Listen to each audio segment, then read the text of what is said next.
Good evening, everyone. As you already know, we are here to hear the views of the candidates for the Irvington School Board of Education. There are 3 candidates and 2 positions. The candidates are Erin Bernstein, immediately to my right, Ruth Friedman, all the way over, and Mr. Graber, David Graber, in the middle. The ground rules for this evening are as follows. Each candidate has up to 1.5 minutes to make an opening statement, and if necessary, 30 seconds for any rebuttal. We hope there won't be too much need for any rebuttals. The opening statements will be followed by a question and answer period of approximately an hour. The first 2 questions have been prepared by the sponsors of the forum. Each candidate will have 1.5 minutes to respond to the questions, and if necessary, again, 30 seconds of rebuttal time. Those questions will be followed by questions from members of the audience who reside in the Irvington School District. Audience questions must be presented in writing on index cards that have been provided by the sponsors. Each index card must contain the name and street address of the questioner, which will remain confidential, and the index cards will be destroyed by the sponsors following the forum, but it is to ensure that the questioners all live in the district. Questions must be brief and issue-oriented. Any question of a hostile nature will be eliminated. While a question may be directed to one candidate, the other candidates will have the opportunity to answer the same question. Following the quick Q&A period, each candidate will have 2 minutes to make a closing statement. The order in which the candidates will make their opening and closing statements has been determined by lot. The order in which candidates answer questions will alternate sequentially. Our timekeeper for this evening is Lynn Levine, who's already spoken to you. Ms. Levine, please wave so the candidates are sure they know where you're sitting, and they'll be looking at you while they're answering their questions. Oh, nice. Yes, of course.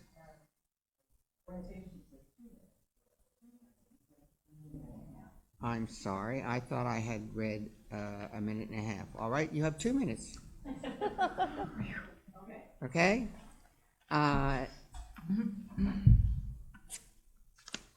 During your statements and answers to questions, she will hold up a 30-second sign to indicate that's how much time you have left, and then a 2-minute sign to show that you're done, okay? And please do try to finish on time, because I hate to have to interrupt you and tell you your time is up. Finally, with respect to the audience, it's very important that the candidates have the time available to talk to you.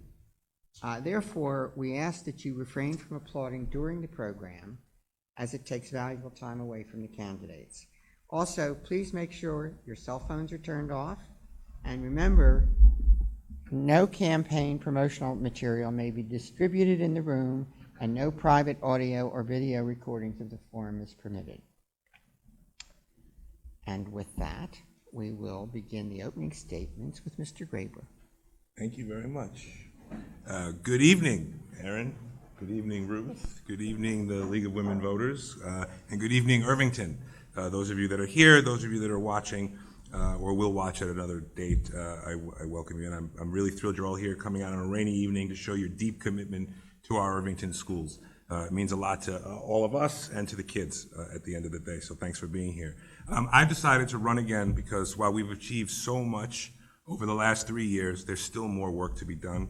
And while there'll always be work to do, I want to be there to continue to do it and to give back to my community in a way that I know how. And so what is it that I bring to the table for you? I bring a successful 20-year career in education, having served the children of New York City and New York State as a teacher, a coach, a principal, a senior director of school improvement. I have a track record here at home of getting things done. We have expanded science K through 12 with Project Lead the Way. It was a dream at the beginning, and now it's there. We've brought the teachers a long-deserved contract over the last couple of years. It's been an amazing amount of work. We also are implementing an early world language program. There's a great example of our engagement with the community and my ability to work with everybody, all different kinds of stakeholders. We are also working really closely with the community on planning for this bond that I'm sure we'll hear a lot about this evening, amongst many, many other things that I could sit here, but I only have another minute. I also have a terrific relationship I look around with all of you and those watching, and at least I think I do, and I'd like to continue to build that relationship with all of you. And mostly, I'm here because I want to continue to make our schools stronger. Thank you. Ms. Bernstein? Hi, everyone. I'm Erin Bernstein, and I'm used to that handheld mic, so this is new for me. Some of you may remember me from last year. I'm a familiar face, probably. So a little bit about me, and thank you, by the way, for hosting this. I appreciate this forum to be able to speak, because everyone knows I love the microphone. So I'm running for the school board. I have 25 years of financial experience. I'm a CPA, which means I started my career in auditing. It's based on integrity, commitment, trust, and passion, and ethics. I think that's probably one of the most important parts of being a CPA, is that I possess strong ethics. The other thing is I've spent a lot of time over the past 2 years advocating for early world language, which, thanks to the members of the board and the community, we now have in the budget for next year. And what I've learned over the last 2 years is how to work with everybody in the community, on the board, to get a program implemented. I was told when I started the journey it wouldn't happen. And here we are 2 years later, and it is happening. So I'm very proud of that accomplishment. I worked with 2 very strong women to start that committee, and very proud of all the work that they've done as well. Some of you may know that my journey started to run for the board when I sat in a board meeting last year at a budget meeting in I guess that would have been 2018. I had never thought I would run for the board, and I watched the budget presentations, and I thought, I have something I can add to this board. I have a finance background, and I think that's very important. It's an integral component of the 7-person board to have someone with a finance background, and that's why I'm running, and I couldn't do it without the support of my friends who are here, the community members, and of course my husband, who's sitting in the 3rd row. So thank you. Thank you. And now Ms. Friedman. Hi, my name is Ruth Friedman, and thank you everybody for coming tonight. I'm sorry. Thank you everybody for coming tonight. I too am a CPA. I started my career as an auditor, and I think that something that accountants bring to the table is being able to look at financials, look at, find transparency, find different metrics within the numbers. And I attended a couple school board meetings. I have 3 young kids. I've been in Irvington for over 8 years, and just having young children, I have a commitment to the community and to the school. And I'm going to keep this short and sweet. And I really want to give of myself. I give of myself in other ways in the community, and I want to continue doing that, and that's why I'm running for the school board. Thank you. Remember, responses are limited to 1.5 minutes. That is right, isn't it?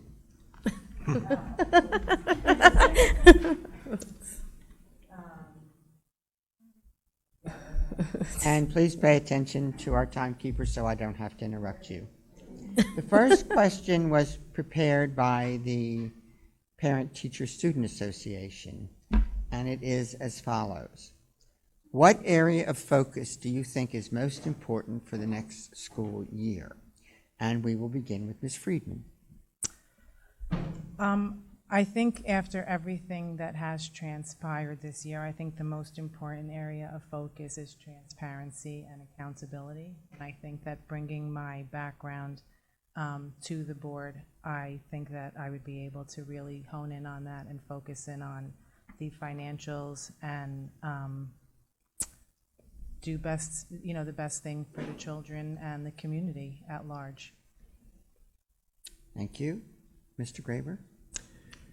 It's a big question. There's always competing priorities in any school district, in any school, let alone us. And so when I think of next year, what the biggest focus is, I think of 3 things that are really connected into one bigger picture, and that is the high school master schedule, the search and filling of the high school principal position, and the director of technology position. And I look at the 3 of those as really intertwined priorities that we need to focus on to continue to make our schools, especially our high school, really, really strong.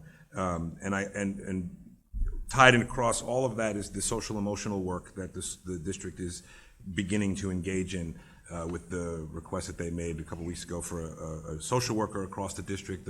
We have a lot of work to do around building out a framework for really dealing with mental health in the district and the rising, situation that we see before us. So, and then there's many other little ones that are all tied together. I think of screen time. That's another big piece in how we deal with technology, but that's tied into the director of technology piece. So those three things really make for a fun year ahead of us, which I think will be exciting for the kids, Thank you. And now, Ms. Bernstein? So I think Ruth and Dave both summed up some great priorities for the school year. To sort of elaborate on that, though, I think my focus for the year would be on continuing to build trust within the community through financial oversight and transparency. I think there's a lot of discussion around the community, around things that are going on, and I think it's important that we provide additional financial information and oversight throughout the year, in addition to doing all the things that Dave mentioned, which are obviously important. But the overarching, my overarching focus would be creating a finance committee and looking at our actual spend versus our budget spend during the budget process. And also just looking back at some of the initiatives that were created over the last few years to see how we're reviewing the accountability related to those initiatives. Thank you. The next question was prepared by the League of Women Voters Riverstown, and it's somewhat related. Why are you running for the Board of Education? And if you are elected, what will be your priorities? We're going to start with Ms. Bernstein. So I originally decided to run for the board after attending the budget meetings, as I mentioned earlier. So I'm running because I think I can add value, and I think I'm passionate and committed. As my son said to me last week, he thinks I'm too involved in the schools and what he does, and he'd like me to be less involved, except if I can get him chocolate milk in the cafeteria. He apparently has a friend who's on a white milk strike. So, but I think it's my passion and my commitment. I started out really not thinking that this would become something that I would do every other Tuesday. I've been at every board meeting virtually for the last 2 years. Thank you to my husband for that, because I don't think either of us knew what I was getting into. I happened to have 2 free weeks in between 2 jobs, and I thought, hey, why don't I start an early world language committee with this lovely woman that I just met at a budget meeting, and who knew how it would all evolve from there. And I think I have value to add, and that's why I'm here. I'm here for the kids. Mr. Graber? Why do I want to run for board? I gave you my reasons. I'll reiterate, most importantly, I really believe that we all have responsibility, and it sounds a little hokey, but we all have a responsibility to give back to our community, especially a community as small as this, where people know each other intimately and talk to one another all the time and are communicating always. You volunteer for a community and you try to give back in your expertise, the area of expertise, and this happens to be my area of expertise, and that's why I want to, it's in my nature to want to give back, and this is how I best do it. In terms of priorities, I mentioned a couple, and I think now I'll take that overarching view as well, because those are ongoing priorities, right? Being transparent is, you have to work at that, and building trust with the community, you have to work at that, and those are always ongoing important priorities.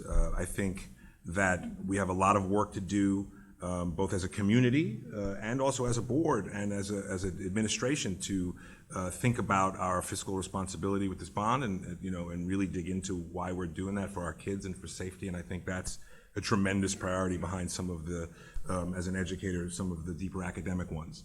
That I'm always focused on, because our job, or the job of a board member, is to be the steward of education for the students and like you said, Erin, right? This is about the kids. Thank you. Ms. Friedman? So I chose to run for the board because I love Irvington. I really love living here, and I think that bringing my financial acumen, I think that I could make a difference. I think that, unfortunately, the bottom line trickles down to everything. To your point, education, safety, the bond, the budget, I think that everything always goes back to the bottom line. And I think that with my experience, having worked in the private sector for over 20 years, I can really add value, and I can bring a lot to the table. Thank you.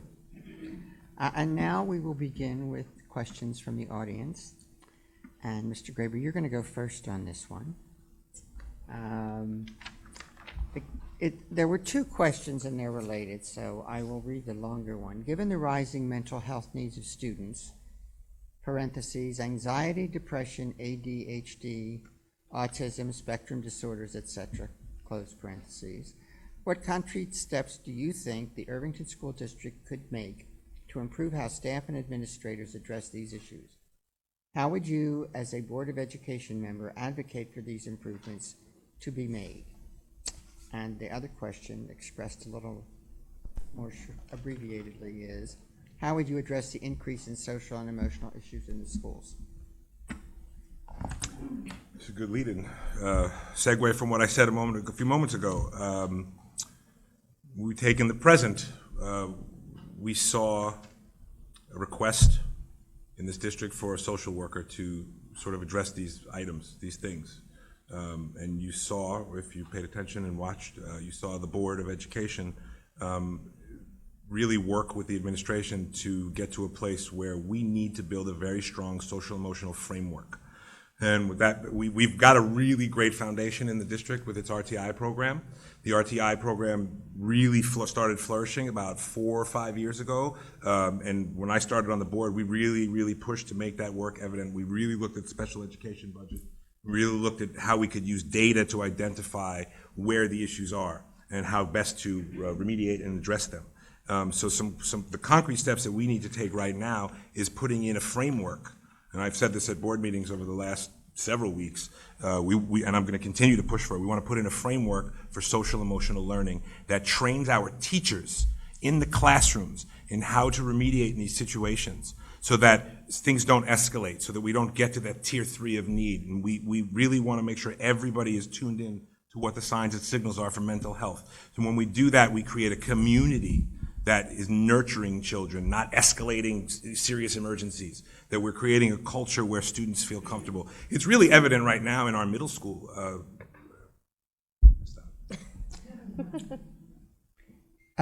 Ms. Freeton.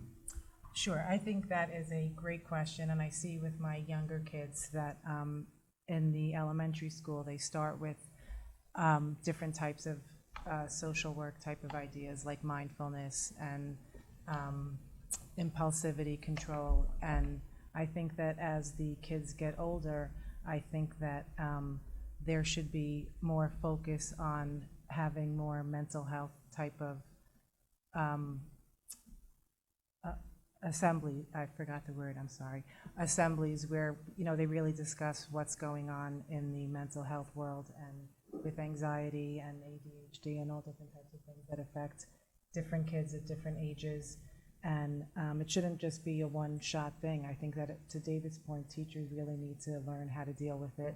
They need to find that child that may become, that may be at risk for really, you know, either hurting themselves or hurting others.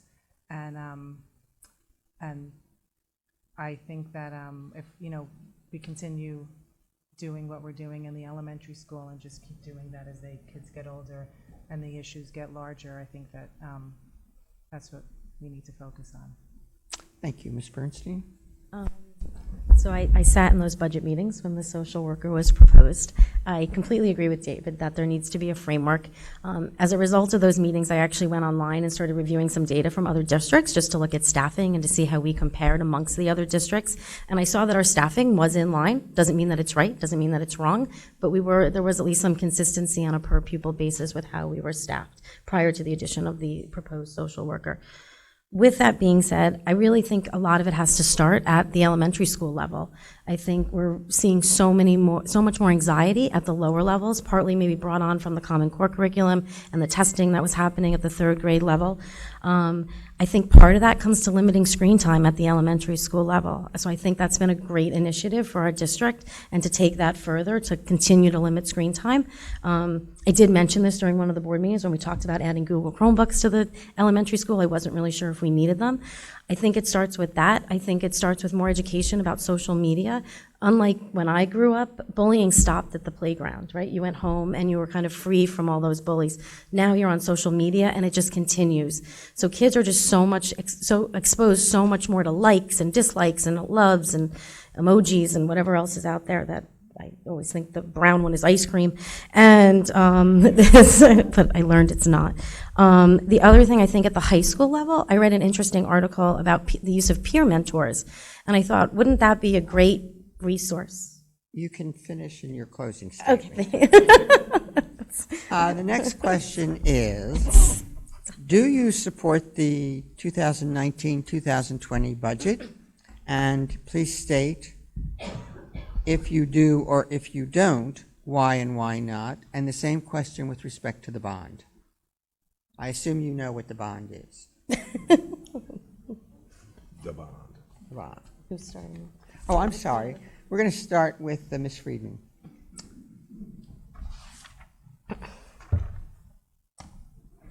That's a very loaded question. Do I support the budget? I think that you don't have a choice but to support the budget if you want the school to continue flourishing. As far as the bond goes, I think that there should be, I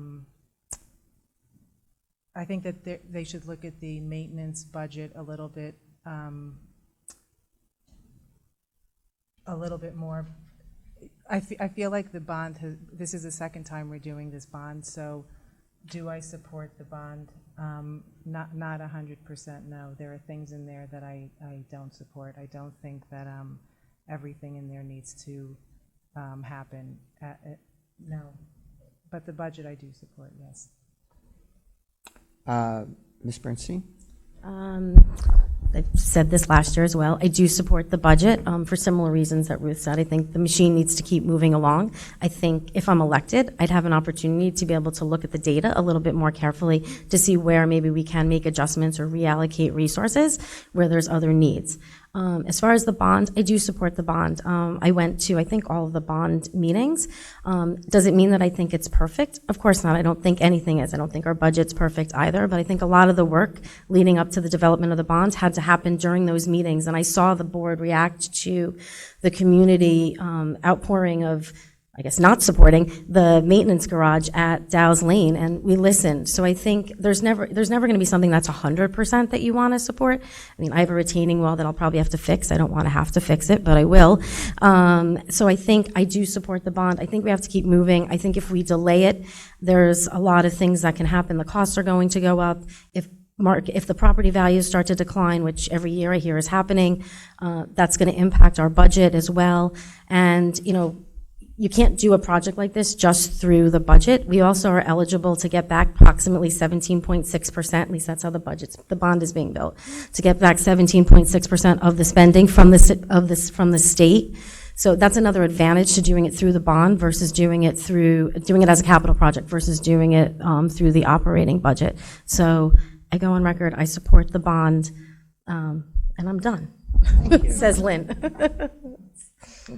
Yes and yes.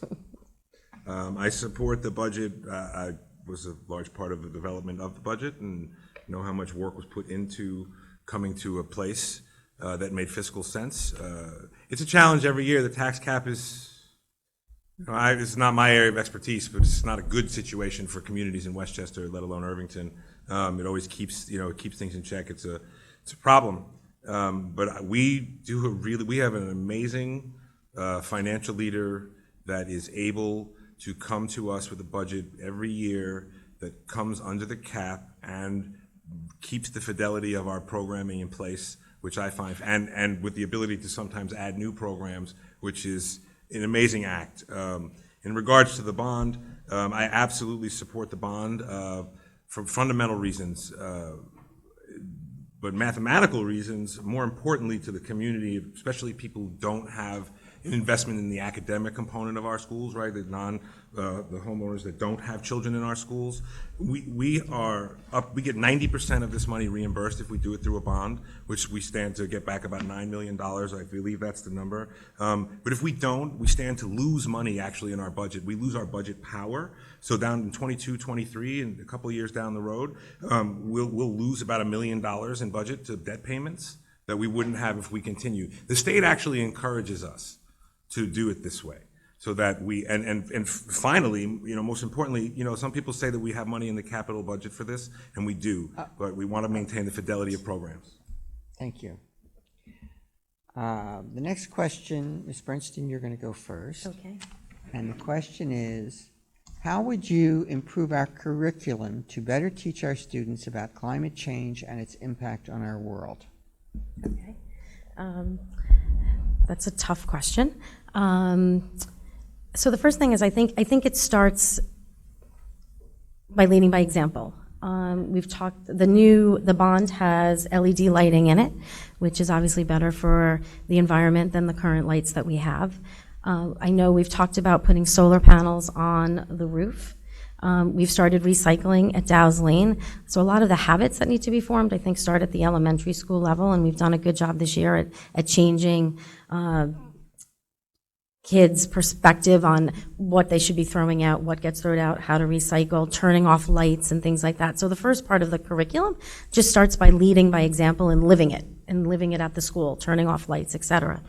In terms of putting it into the curriculum, I do think, and forgive me if I'm incorrect on this, but I do think there's an environmental club at the middle school and the high school. So I think continuing to expand upon those clubs. And then if there's interest in having a class, if we can fit it in, we have a really tight curriculum as an elective, even if we can fit in a class about climate change within the curriculum as an elective, I think it's a great opportunity to do that. And with the hiring of a new principal, that person may be very environmentally conscious. That might be something we want to look for in a new principal to help move that ahead. So those are sort of my ideas. Thank you. Mr. Graver?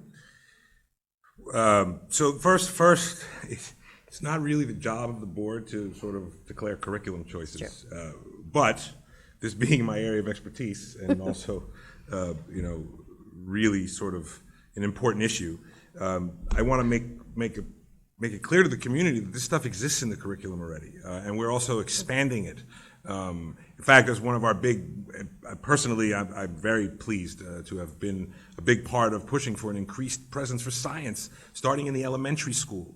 When I started on the board, I asked a question. It's on video. You can go and look it up. I asked our administration, why don't we do more work in science at the elementary school? Because we don't have time for we have to do reading and we have to do math, reading and math, reading and math, reading and math. Well, now we have Amplify. And Amplify has a very, very robust curriculum and many units of study, and we're going to get to a place where maybe we build these units of study. But, in terms of board affecting curriculum choice, there's a specific place. We also pushed Project Lead the Way from its inception all the way K through 12 now. So we've got kids working through a really impressive STEM curriculum. It's, in fact, just to qualify it nationally, the leading engineering high school in the country, or one of the leading, and we could probably argue, is Brooklyn Technical High School in Brooklyn.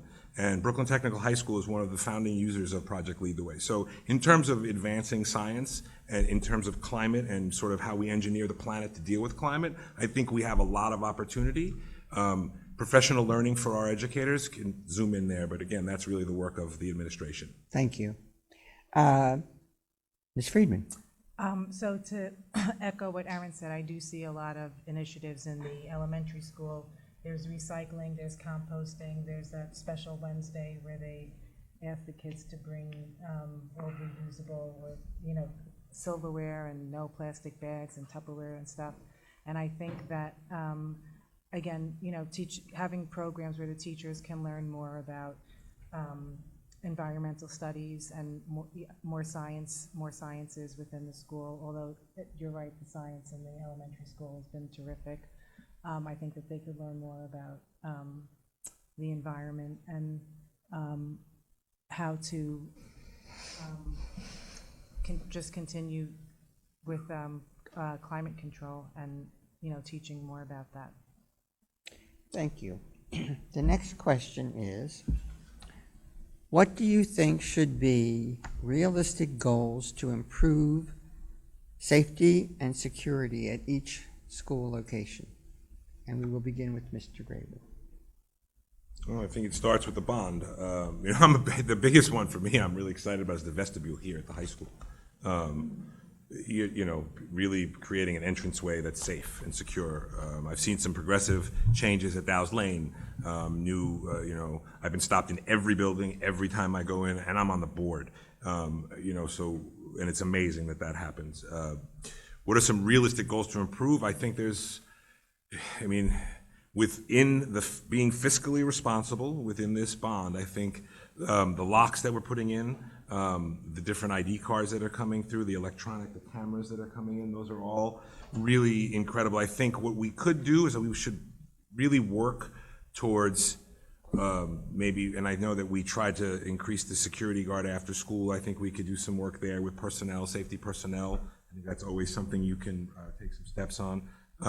I like what I see in terms of training for teachers. Just recently, all of our teachers were trained in safety protocols. They get it every year. I think that needs to be, maybe done a couple of times a year with the increased awareness. But I think the bond is really going to take care of some of the most important needs in containing the actual environment that's open to, the community right now. Another thing, and I don't know how fixable it is the road in and out is a difficult road for all of us, and we're doing our best to sort of wall it off. And so I think it's an ongoing conversation, and the bond is the beginning of it. Thank you. Ms. Friedman. So I think that definitely fixing this vestibule, and I know that is part of the bond, and that is something that I support within the bond.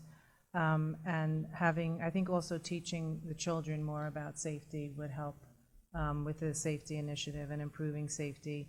Having guards, I also see a big improvement in Dow's Lane and Main Street School. You can't get into the school without ringing the doorbell. You used to be able to go in and out freely. I think having guards at night would also be helpful. And, I think just continued vigilance is what, is what's going to get us there. Thank you. And Ms. Bernstein. So I think Ruth and Dave articulated a lot of things that were in the bond. The one thing that I also think makes a difference that's also in the bond is enclosing this campus. It was built during a time when schools were really open to the community. Not that we don't want to be open to the community, but we have to be more filtered in how people are entering and leaving the buildings. So other than that, I think they both articulated it well. There's nothing to add. Thank you. The next question is, would each of you please share whether or not you support the proposed new high school master schedule? And if you do, why? And if you don't, why not? And we will begin with Mr. Graber. 100%. 100%. It's, I've expressed this. It's also on video, so you can chalk it up, cue it up. But in order to meet, one of the big things that we accomplished as a board over the last couple of years is the building of the strategic plan. And in that strategic plan, there are really important goals that I think everybody should become, if they're not already familiar with, for your kids' education. And first and foremost is a rigorous academic experience. It's goal number one. And in order to provide a rigorous academic experience for children, teachers and students need time, right, to move towards a more inquiry-based approach to learning, which is what we're doing as a district. As can be seen in multiple different curricular initiatives. And I believe that what we actually far exceeded my expectation in the planning for the high school master schedule in terms of picking up the hybrid model so that it maintains things and seeks to push and be innovative. But at the end of the day, for kids to have a more rigorous experience, they need more time to explore the opportunities that are there for them. To do the kind of curriculum that last question asked, if you want kids to go down to the Hudson River and start, getting their hands dirty in climate change science, they need time. They can't be rushing for 45-minute classes. There are lots of pros. There are definitely lots of things to work through. People are going to love most of it, not like one or two things. But I am fully supportive of working with the community, with the parents, with the new principal to make this work in whatever time frame that it needs to take place in. Ms. Bernstein. I do support the new master schedule. I do wonder, though, with the hiring now of a new high school principal, if it's not something we should take a step back to evaluate. I think bringing a new principal into a big change like this, I think is a lot for a new person to take on. And I also think they may have some really interesting and innovative ideas. And this, hopefully this is accurate, but I do recall that I think the community really wanted a drop schedule, but there were challenges around that because of the shared services. And I'm wondering if a new principal might have a creative way to solve that problem. The other interesting thing about the schedule, when we talk about social and emotional awareness and anxiety, there is data to support that fewer transitions also reduce that anxiety for the child because they're not running through so many classes during a day. The flip side to that is we're losing an elective potentially. So I do support it. I think there needs to be a change. There's also a trend in a lot of schools to change the schedule and to revisit how kids are moving around, and what worked 20 years ago doesn't necessarily work now. But with a new principal, I think we need to take the opportunity to step back and let that individual weigh in on how it's implemented and their thoughts on it as well. Thank you. Ms. Friedman? I support it as well, and I think that David and Erin really covered all the points. You know, I think that students today do need more time. And I do think also that having a new principal coming in here is going to be a big initiative for them. So I think perhaps taking a step back and seeing what their thoughts are about it as well before we dive into it is going to be a very important part of this new hire.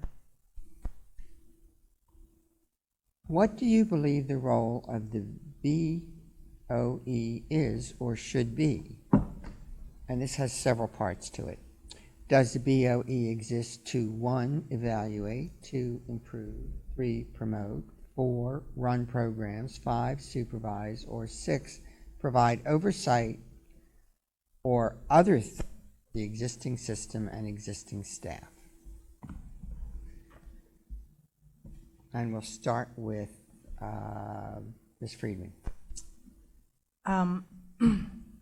I think the responsibility of the board is definitely to evaluate, to see what's working, what isn't working, to that end to improve where necessary. It definitely has to serve a role of supervision, accountability, making sure that everybody's accountable, making sure that there's transparency. There also needs to be oversight. I think that the role of the board is also to create the structure and work with the community on making sure that everybody's needs to the fullest extent possible are being met, but ultimately it's making sure that the stakeholders, who are our children, are being educated to the best possible, you know, way they can be educated, and making sure that Irvington maintains its #1 status, and we keep striving for excellence, and I think that's the board's goal. Thank you. Ms. Bernstein? I think ultimately the board's responsibility is oversight and supervision of the superintendent. I believe that's sort of the book answer to that question.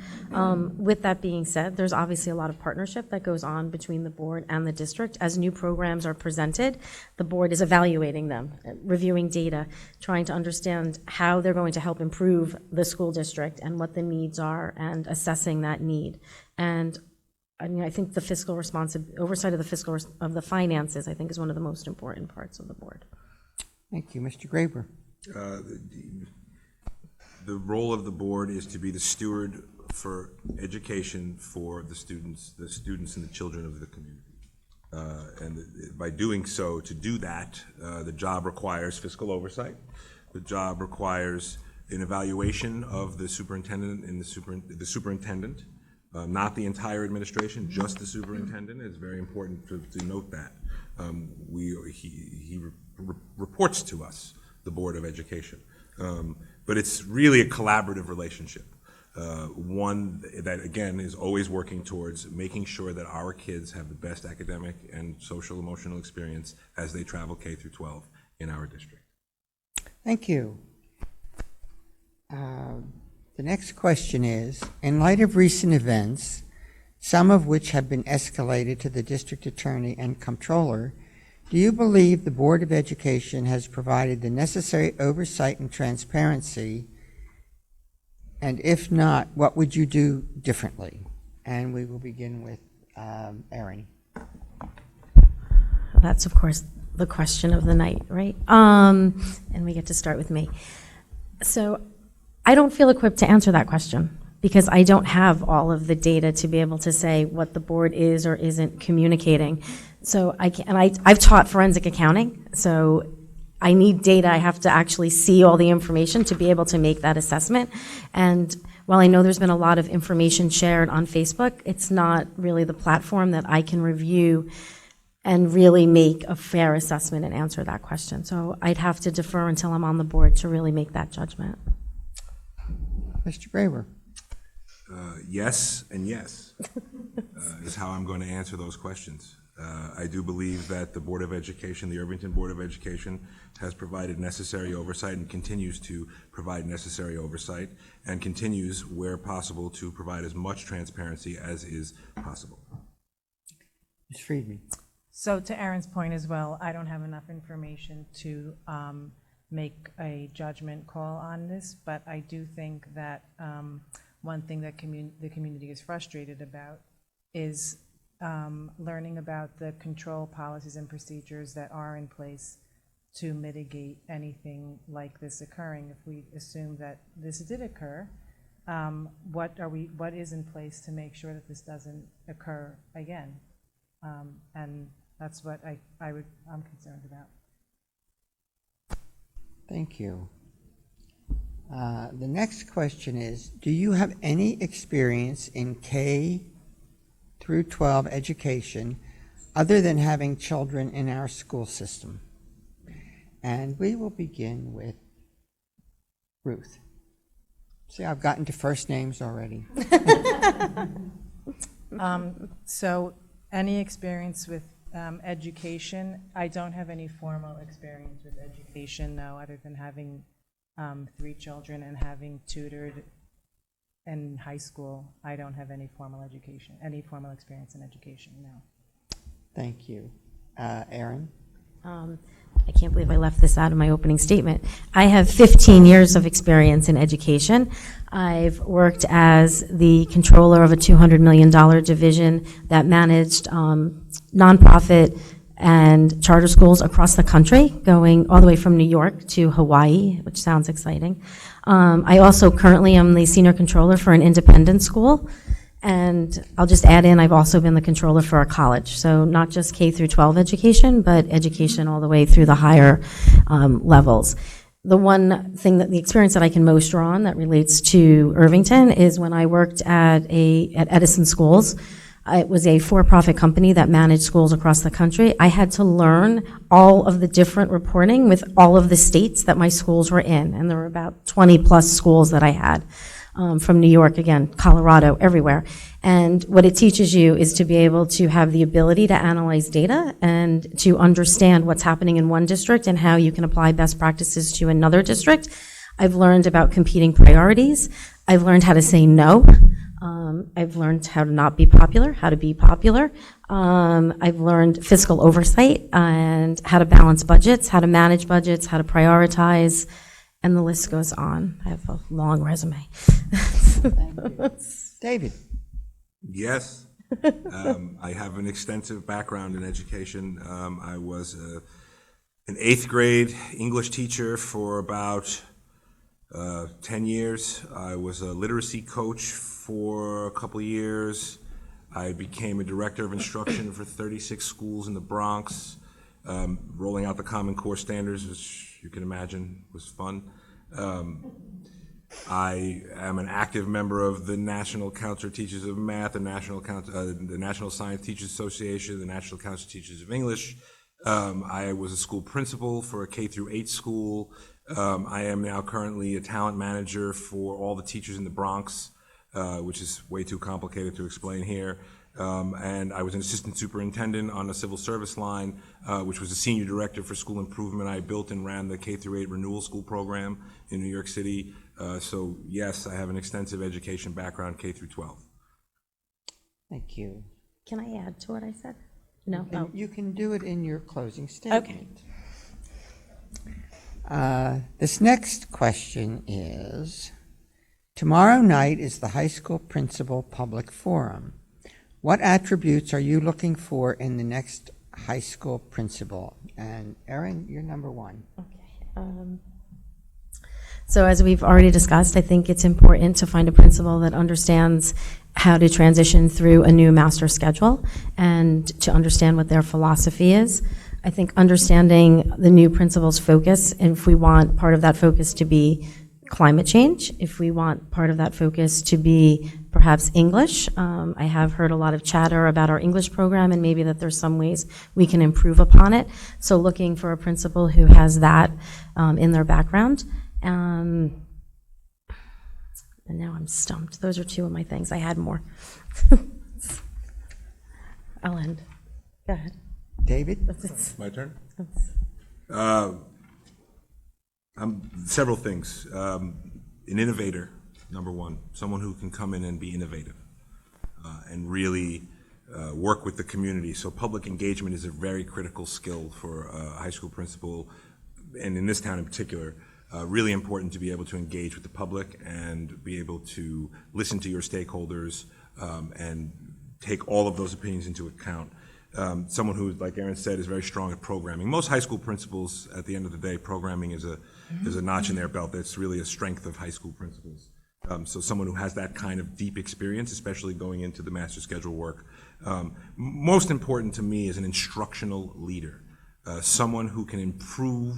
I say this, we have our teaching staff is amazing across all schools. But we always want to improve instruction. One of my biggest pushes as a board member, will continue to be my biggest push, is someone who values professional development and really provides strong professional development and instructional leadership, utilizes the tools that are at their disposal, which many of us don't like because they're used for state accountability, but the framework for teaching that's used in this district to evaluate teachers is really a developmental tool, and I'd like to see someone come in and be able to change a culture of accountability around something that's, a national conversation, to how do we get better at what we do. So an instructional leader is really top on my list.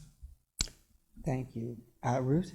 Yes, so just following up on what David said, being able to look at the results of various tests and different things that the high schoolers do, and being able to look at the matrices, look at the results, see where we can improve. I'd want somebody who's open-minded, collaborative, able to work with the community, a decision maker, and you guys basically covered everything else that the person should possess.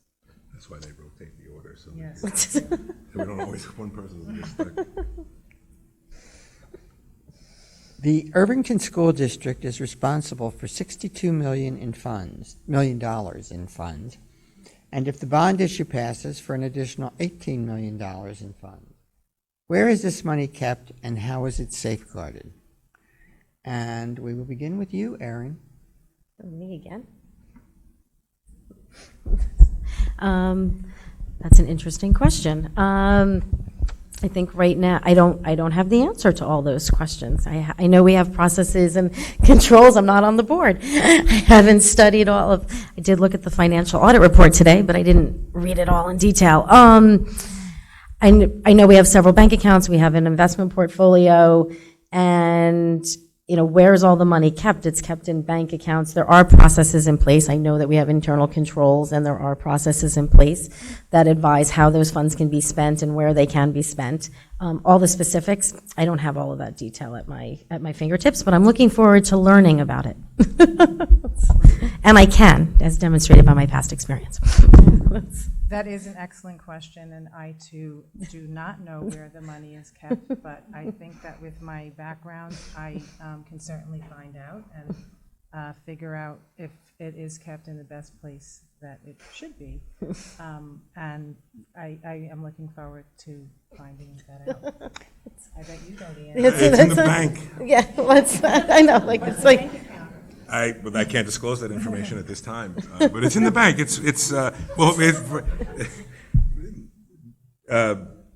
Schools are funded through property taxes. Property taxes are collected I'm presuming a variety of times throughout the year. Those taxes are then collected and put into accounts. Escrow account. I'm not a banker, so I don't know what kind of accounts they're in. but the money is safe and secure in the bank, and gaining interest and earning money and working for it. It's probably invested in a variety of different bonds. It's probably, there's probably some people here more qualified to talk about those type of gains and stuff, but it's in the bank. It's safe.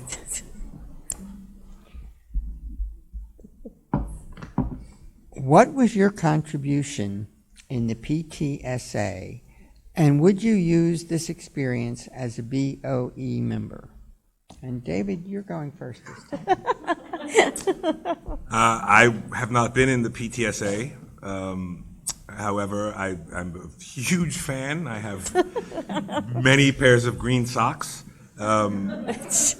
So I'll talk about the PTSA for a moment because they're really incredible. I know some of them are here, so I'm going to look the other way. But it's an incredible organization that supports our kids, our teachers. I mean, they just did the most incredible Teacher Appreciation Week piece in Dow's Lane. So what kind of contributions does our PTS make? Well, actually, they want to know what contributions you've made to the PTSA. Supporting them. That's the thank you for clarifying the question. I support the PTSA in many ways. I participate in the fantasy football drive. I participate in, what is the other one? The March Madness drive. I attend, aside from the luncheon, because I work during the day and can't go. My wife attends. My wife is a class president, works closely with class parents. Excuse me, class president. She's definitely the president in our class. Sorry, she's the class parent. So that's how I get involved with the PTSA. I support them. I go to the drives. I have gear up the wazoo. So thank you, PTSA, for everything that you do. The Bulldog Family Fund. The Bulldog Family Fund's incredible. The PTSA does incredible things, and I support them fully. I think I would like to bring you back to the question, which is, what was your contribution? I mean, you did, but emphasis is not on how wonderful the PTSA is, but what was your contribution to the PTSA and how you would use that as a board member? And Erin, you are next. Okay. Well, I'm the co-president, apparently, with Courtney of our class. Actually, co-parent. But I've been very involved in the PTSA, so I currently co-chair the brick drive. Buy a brick, the bricks go on the patio right on this campus. It's a lovely sentimental gift to leave for your teachers and family. I'm also co-chair of the LSA committee. I do support Spirit Wear. I attended the luncheon. I'm attending I think the PARP event is a PTSA event this year at Main Street School. Oh my gosh, there's so many events that we've gone to, I can't even keep track of them. The literacy night that was in, I think, first or second grade at Dow's. I've made popcorn at movie nights, brought me back to my 16-year-old days. So I'm an avid supporter of the PTSA. I think it also, can you just read the question again? Because I think it also asked how that's going to help me as a board member, and I can answer. Use your experience as a So board member. I think it helped me to build relationships with everyone not everyone, but all the people that participate in the community. And being on the board, it's about building relationships and listening to the community. So working with the PTSA has given me that experience and that foundation to move ahead to this next part of my life, hopefully. Ruth?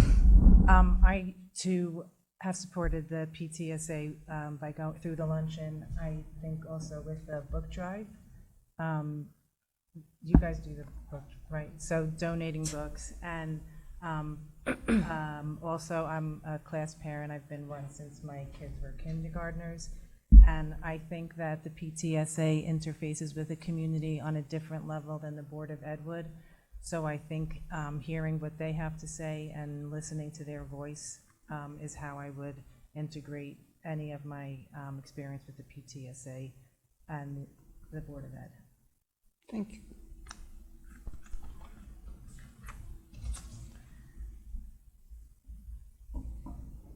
This question begins with a statement. When my children started in this school system, curriculum decisions were made by subject matter experts, i.e. grade representative subject teacher. How has the curriculum improved qualitatively or quantitatively now that the locus of curriculum control is no longer with those directly implementing the curriculum. And we will begin with Ruth. I'm sorry, but can you repeat the statement? The statement was, when my children started in this school system, curriculum decisions were made by subject matter experts, i.e. grade representative and subject teachers.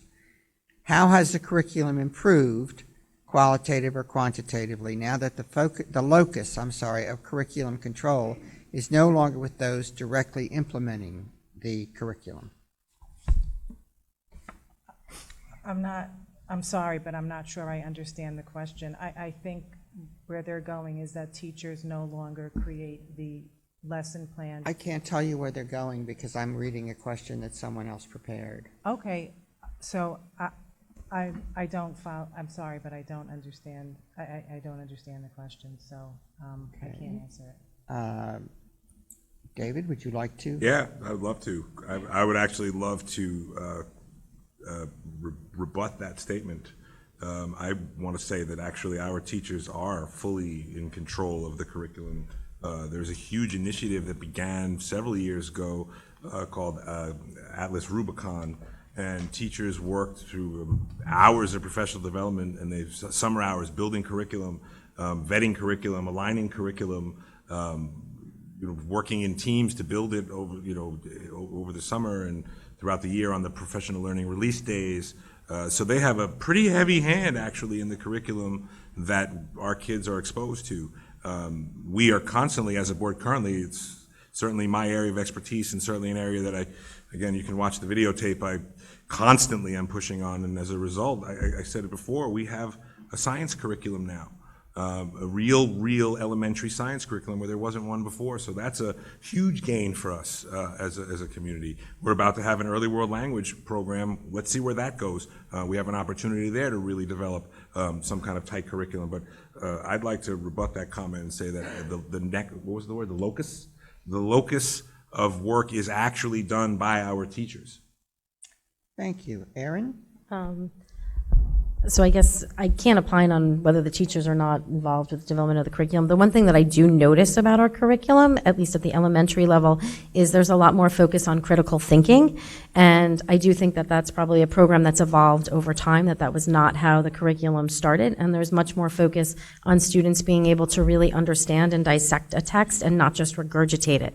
So from someone in the workplace, I think it's great to be able to develop people who can actually think and not just give route answers that they've been trained to give. Thank you. The next question is, what are your thoughts about the current system in place to offer AP courses within the district? What are the benefits and disadvantages to both teachers and students? And David, we're going to begin with you. That's another one. That's a good question. I think we have a good system. I think, there's a bigger debate going on right now about the need for AP classes, and I think we have a really good, we give our kids really, really amazing opportunities in this district to get that coursework in.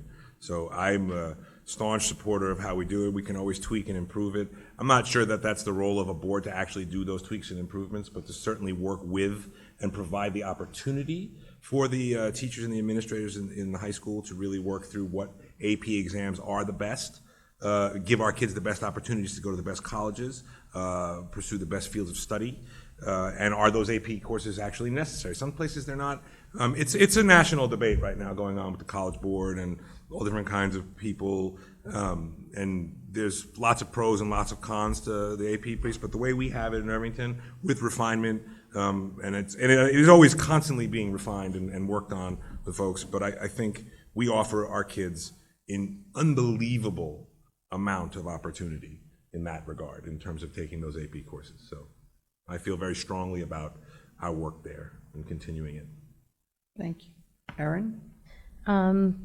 So interestingly, I've heard a lot about this debate as well. I actually work at a school now that does not offer AP classes, and it's a very rigorous school. It's an elite school within the city, and part of the rationale is that a lot of colleges aren't really accepting the credits. They're allowing you to pass on taking some prerequisite classes, but you're not actually getting the college credit for it. So there is a big debate about whether or not AP classes are as useful as they were when I went to school. With that being said, I also recently learned at the board meeting that we have open AP classes, which I thought was really interesting and seemingly unique. I know when I went to high school, you were on a trajectory and either you were allowed to take AP English or you were not allowed to take AP English. I think it's great that we have a district that keeps it open, and if you have an interest in a particular area and a particular AP class, with the exception of one or two, you're allowed to enter into that class. And I think that's a great opportunity within our school district. The other sort of conundrum I think that our school faces and all schools in New York State face is that we start after Labor Day. In many states, they start well before Labor Day. The AP tests are all given in, I think it's May, so we lose 1 or 2 weeks during the school year, and we're playing catch up to try to get all the curriculum in and for the kids to be ready to excel on the test. So taking all that into account, I think it does beg a question of, should we continue to offer them, or are our kids able to do as well on the test as maybe they could if we started earlier? But it's a great question. I do think, though, it's great that we have the opportunity to take them. Sorry. Thank you. You're welcome. Ruth? I too think that the just being able to offer the AP classes and getting kids ready, even if they don't get the credit for college through the AP class, they're introduced to a more rigorous learning environment. They're introduced to more rigorous testing. And I also think that the fact that we don't choose who gets to take the AP class, but it's an open AP enrollment, I think it's a pro. And I think that it's very helpful to the students that anybody who is interested in a topic or in a subject can take an AP class and, learn something new and really get the benefit of being in a class of that difficulty level. Thank you.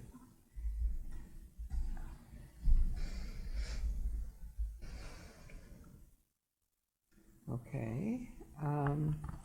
How important is professional development for our teachers? Should they be pulled out of the classroom? I presume that means pulled out of the classroom for professional development. And we will begin with Erin. I'm a strong supporter of professional development. I think we're in a world of evolving curriculum. David mentioned we're expanding our Amplify program. The only way teachers can learn how to implement it and learn what's in it is through professional development. There's always this conundrum about how, teachers being pulled out of the classroom.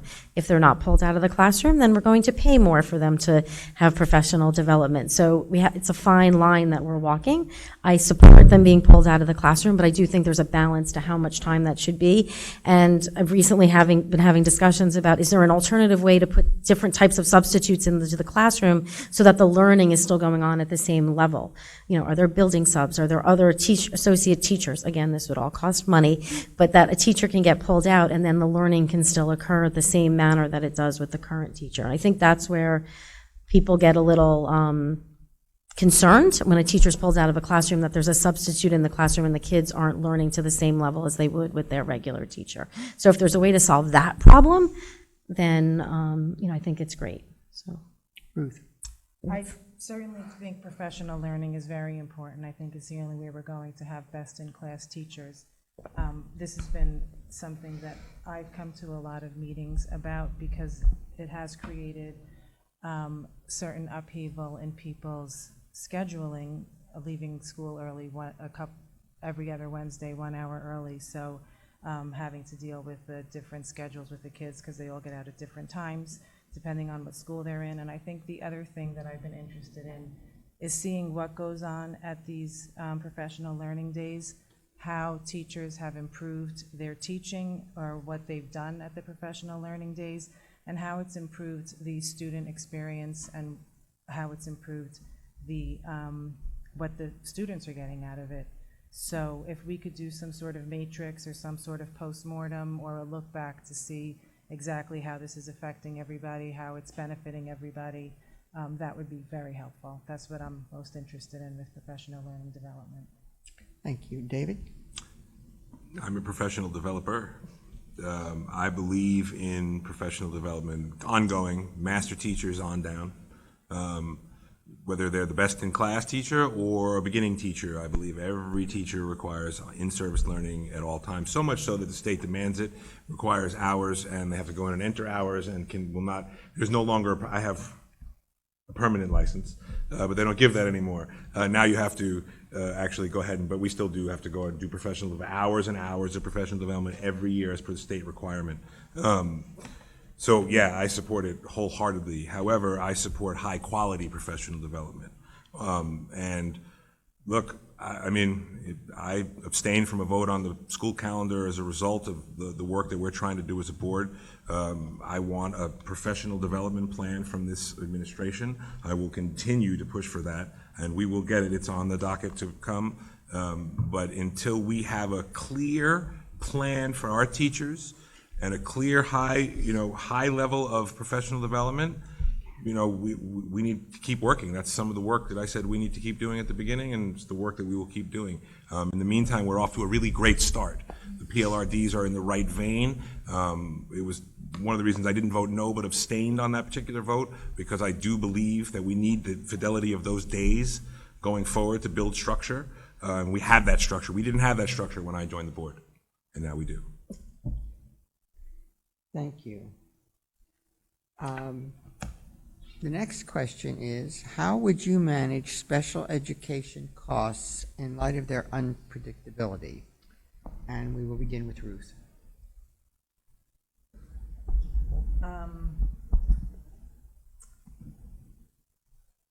That is a great question.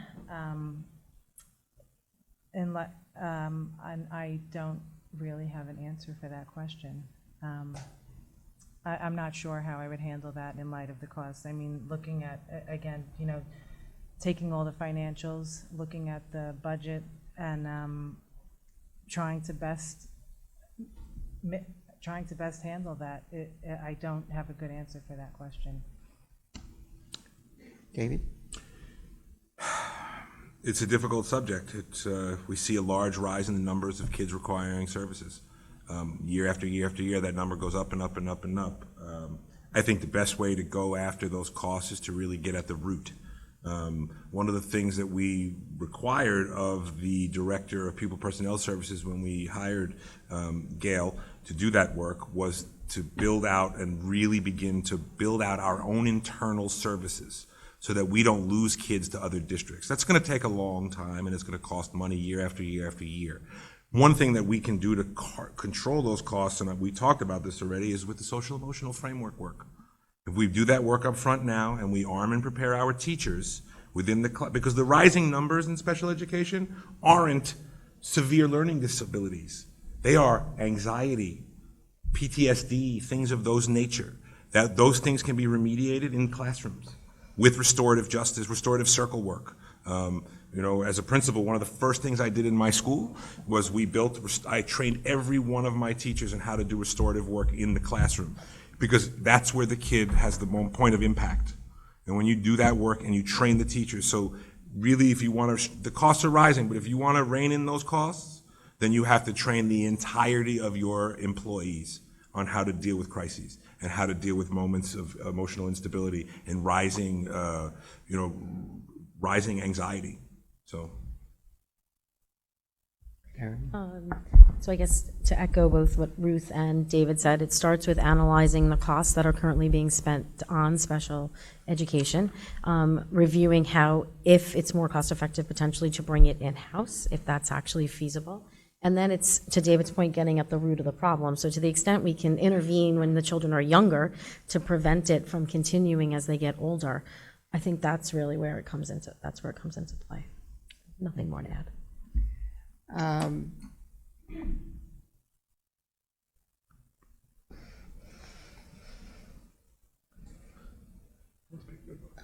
There are some children in grades that excel in certain subjects as opposed to the general tenor of the class. I'm rephrasing this because I'm not sure I can read all the writing.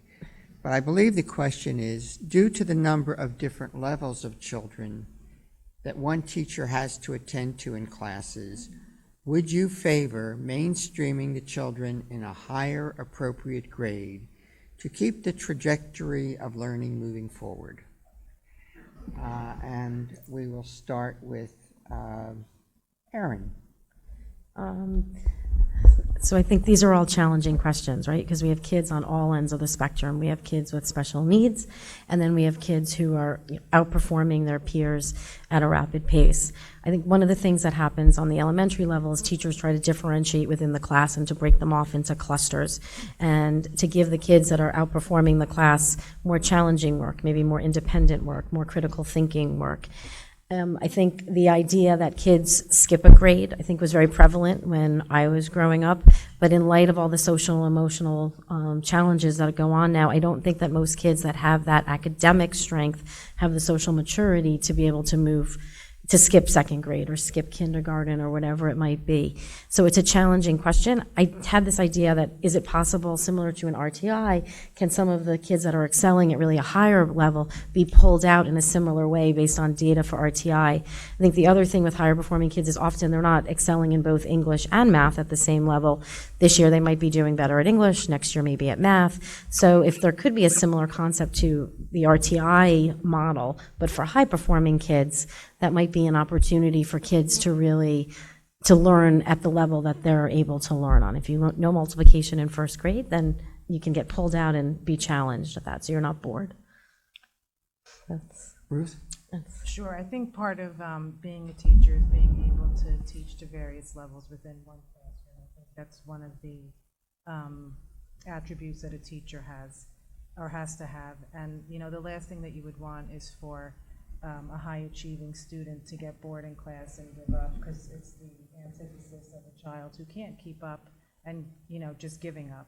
And to Erin's point, you know, when I did start the campaign for the Board of Ed, I was approached by some parents who mentioned that Irvington maybe doesn't do enough and doesn't have like a pull-out for kids that are excelling. And, you know, we focus a lot on the RTI and the special education, and maybe we could do something for the kids that are perhaps getting bored in class and are excelling, and we can do some sort of special classes for them that are a little bit more advanced. Thank you, David. So here's a little secret. RTI is not just for low-performing kids. RTI is response to intervention. We're talking about intervention. You know, this is what they call Tier 1 intervention. And we're doing it. In the elementary school or the middle school, you can see it in the station work that we talk about all the time.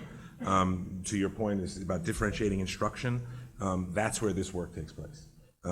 And if we see kids flourishing, we owe it to those kids to provide them with opportunities to grow. That doesn't mean that we have to mainstream them upgrades. It means that we have to ensure that our teachers have the professional development and the ability to work with these kids in manners that elevates their work. So that means, you know, at a lower level, it means if I give you a math problem that looks one way, you know, we're studying division, but then I give you a different problem that's much more rigorous. That way, that child is challenged, that child's not challenged. This is unfair. I'm sorry, this is what I do for a living. And I'm really passionate about it. And I think that, you know, if we use data in the right way, and this is tie it back into what the board is trying to do and what a big priority for me going forward is really pushing the data angle. How do we know what the child is performing? How do we know? How do you know whether the child is high performing because he got a 90? Well, what does that 90 mean? We really are digging into that. It's in the actual goals of the district to build an assessment program that allows us to use that data to really find out what these kids need, and then we can start to do that work better. Thank you. And the next question is, how do you stand on the Board of Education votes? Do you believe they should be unanimous despite the diversity of our board members, or should there be a dissenting opinion like with the Supreme Court? And we will begin with David. I think the job of a board is to find consensus. I think you have 7, varying board members and different ideas and approaches. And at the end of the day, the goal is to find consensus around things. And you're not always going to agree. I think you've seen it publicly many times between our current board. We sometimes don't reach consensus, and that's when the dissenting opinion needs to be brought forward. I gave an example a moment ago. Even though, and I repeatedly say it, I'm a staunch proponent of teacher professional development, I want it done the right way for our district that's fiscally responsible and responsible to our kids. And so I abstained from voting where the rest of my colleagues did not. They voted yes for it. There's a perfect example of we always strive to find consensus. And I just want everybody to know that you currently and will always going forward have a really strong board in that regard, because we've worked on our governance handbook to manage those different types of things and how the board processes information. But look, dissenting opinion is healthy. It's wonderful. We saw it in process. You saw it in the bond.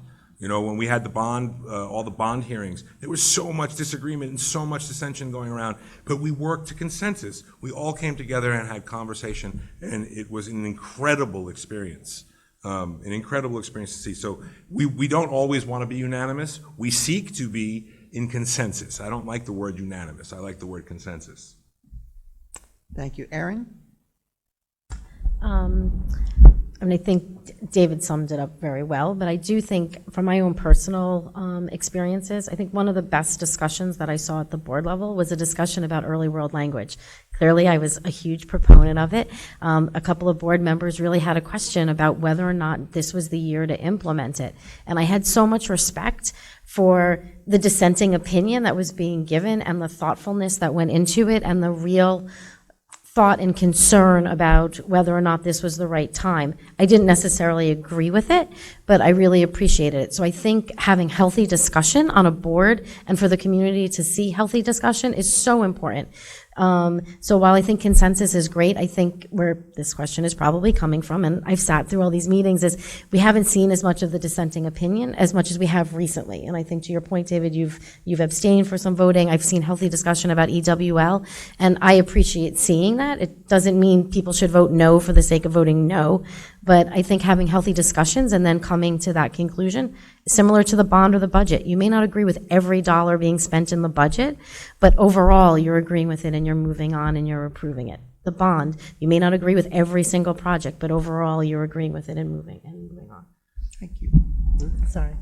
So I sit on another board, and I think that if you don't have dissension, if you don't have disagreement, if you don't have conversation, there's no reason to move forward. You're all sheep and lemmings, and you're just all agreeing with everything, and you're never going to make an educated decision about anything. I think that having the open discourse and bringing everything to the floor is necessary to make the best decision, or hopefully move in the right direction for making the right decision or the best decision. I think that you have to have that interaction, the discussion, the questions, the saying no, I disagree, and being able to convince people to see your point and eventually coming to an agreement. Thank you. Thank you. In order to keep up with the schedule that I've been given, we are now going to move on to the closing remarks. Now, I was told they are to be 1.5 minutes. Do you have 2 minutes or 1.5? Okay. And again, there is a, if there's a need for rebuttal, there would be a 30-second rebuttal period. And for the closing statement, we will hear first from Ruth. So I am not an educator. I'm a numbers person. What's important to me is the controls, policies, and procedures around anything related to finances. I think something else very important to me is being able to take results and analyze them, seeing where we can improve on them. I, again, have 3 young kids, and I am very vested in continuing the excellence in Irvington, the education in Irvington and the community, and just making the school best in class and maintaining the stature that this school has. I think it trickles down and affects everything that within the community. So that's my closing statement. Thank you. And Erin, you're next. So similar to Ruth, I have a financial background. I promise to use my financial skills that I've learned over the last 25 years, 15 of which have been in education, to ensure that there's fiscal responsibility throughout the district, and that, we maintain the best schools, and that's why we all moved here. So that's it. I'm not going to say much. I said it all already. Hashtag I love Irvington. I'm going to keep saying that over and over again. Look, being on a school board is a lot of work. It's great work. It's hard work. It's long hours and extremely rewarding work to know that you're representing you, the rest of the community, in the name of our children. I want to continue to give myself back to the community. That's why I'm here. It's my area of expertise. I'm not going to bore you with the facts again and again. But hashtag I love Irvington. Use it, spread it, and love it. And I want to thank you and Aaron and Ruth and for not putting up any posters. And it was important to me. I did it last time I ran and had to contest an election to keep this as a green campaign, and it didn't work out the last time. Seems to have worked out this time. I don't know. We still got a week left. We'll see. But I chose to donate my money or monies in lieu of to the Bulldog Family Fund, and I urge everybody to go ahead and just give back to these organizations, because there are many of them that are terrific. That one in particular I find to be really, really important. So I'm going to dedicate the next 10 seconds to that. Every kid deserves an education. Every kid deserves to have what is a robust, loving youth. So if we can give back in any way to our community in that regard, I urge you all to do so.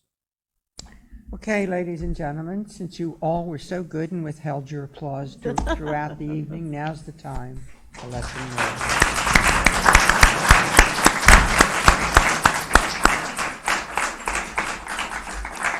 And for those who might not have been here when it was announced at the beginning, remember the election is being held on Tuesday, May 21st from 7 a.m. to 9 p.m. at the Main Street School, which, in addition to being the only school on the street, is 101 Main Street, if you're using Waze or Google to get there. Absentee ballots are available. If you need one, please contact Pauline Davies in the district clerk's office. Her phone number is 914-269-5011, and she will tell you how to arrange for one. It is too late for her to send them to you because the election is so close, so you will have to go and pick one up.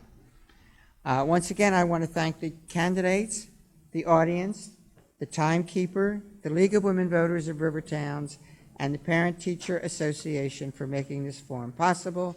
Good night, and don't forget to vote.